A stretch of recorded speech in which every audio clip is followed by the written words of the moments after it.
this. Can everyone see that? Light fastness too. Yeah. Yeah. Great. Okay. All right. Part two. Yeah, because the last time I talked mostly about the Lightfast workbook. Oh. And this one, I wanted to be more specific about colors. But first, I wanted to show you, this is a drawing that Susan did some years ago. She called it Cobalt and Copper. And it was in our local show. Some of you may remember it. And then she hung it on the wall in her house for a few years. And she said it was not in direct sunlight. But It's almost 20, I think. 20 years? I think it's 20 years old. Okay. Time flies. The next one is what it looks like now. You want to go back and forth. That's how much that Tuscan red faded. Tuscan red was our favorite color. Back yonder. Everybody used it. Even the people in the National recommended it. It's a beautiful color, and nobody else has a color quite like it. It mixes very well, and it looks great until it fades away. So if you have put many hours into a drawing, it would just be heartbreaking to see it fade like this. And also, what if you sell the piece? Then you have to worry about it. Right, Susan? Yeah. You hope they don't notice it. Yeah, if it's so gradual, maybe they wouldn't. So the colors I thought have the highest percentage of being fugitive are pinks, purples, and oranges. So these are just the pencils that I had on hand. I didn't go out and buy any new, fugitive pencils to show you. I'm not going to do that. But I did give all of my fugitive pencils to Melissa for her kid. So I don't have any of these pencils anymore. But, these are some beautiful pinks. And they're just not going to last at all. So the next slide, these are some Lightfast pinks. And some of these are pretty good. The Derwent watercolor rose pink at the top is it didn't photograph, but it's a nice pale pink. And then the Soho pink coral is a light color. And Pablo's salmon pink is light. And then all the way down to the ink tints, deep rose. I mean, you could make that really dark if you wanted to, or you can use it, like a watercolor light. Or a base. Yeah, so that's a nice range of pinks. I wasn't sure about that nectar, if I should even call that a pink. Almost an orange. Well, it's almost, Lyra's flesh colors were all fugitive. We used to use those all the time. They're plenty fugitive now. Yeah. And that nectar is a nice base for a skin tone. Yes, it is.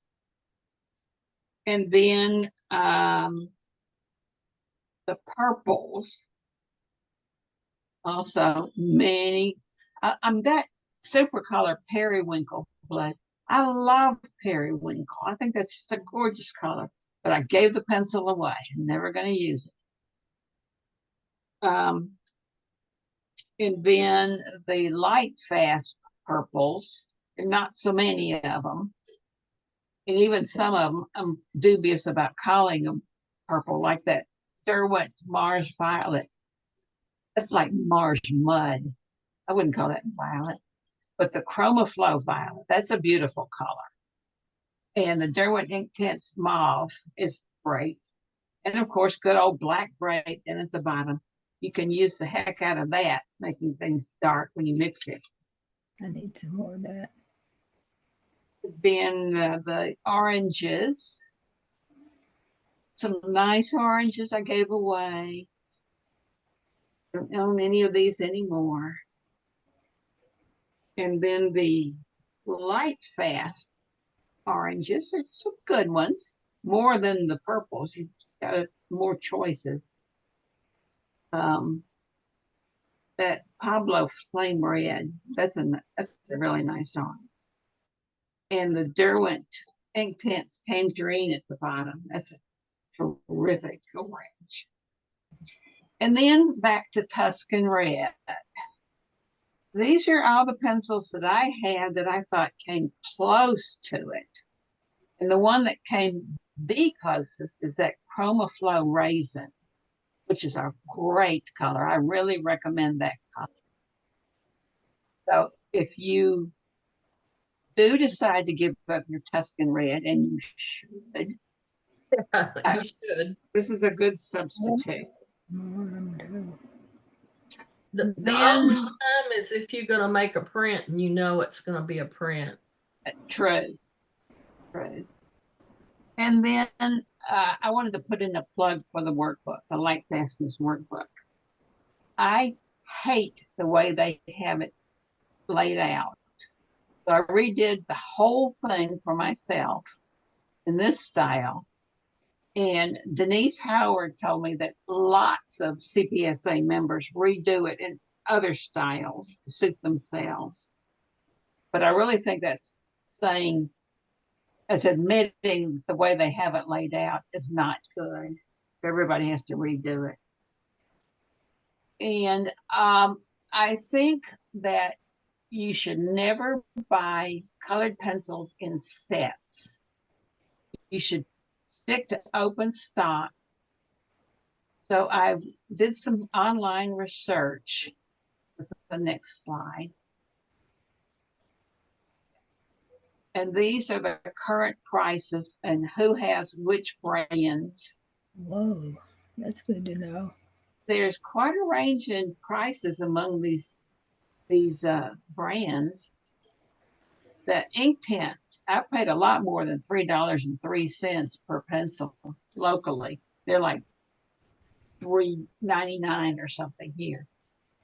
So, but when you need a particular pencil, you got to have it right then, right? So you go to the art supply store.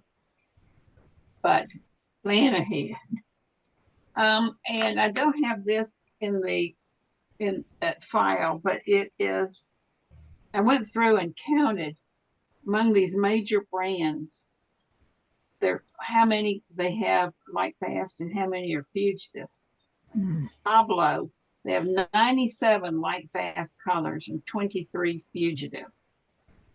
And the Chroma Flow, 64 Lightfast colors and only 8 fugitive. Inktense is 58 Lightfast versus 14 fugitive, but they have 28 brand new colors that have not yet been tested for Lightfastness.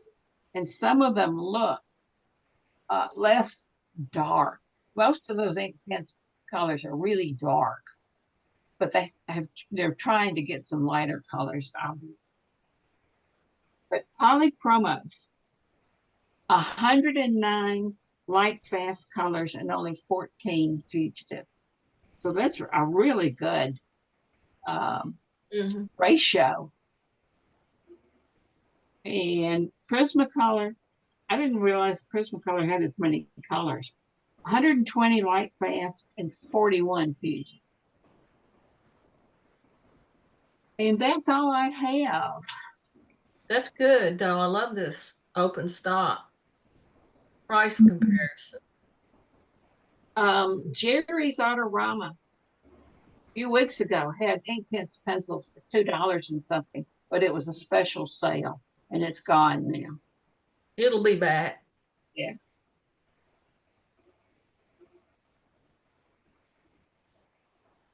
That's great. Thanks, Janice. Brilliant. Yeah, thanks, Janice.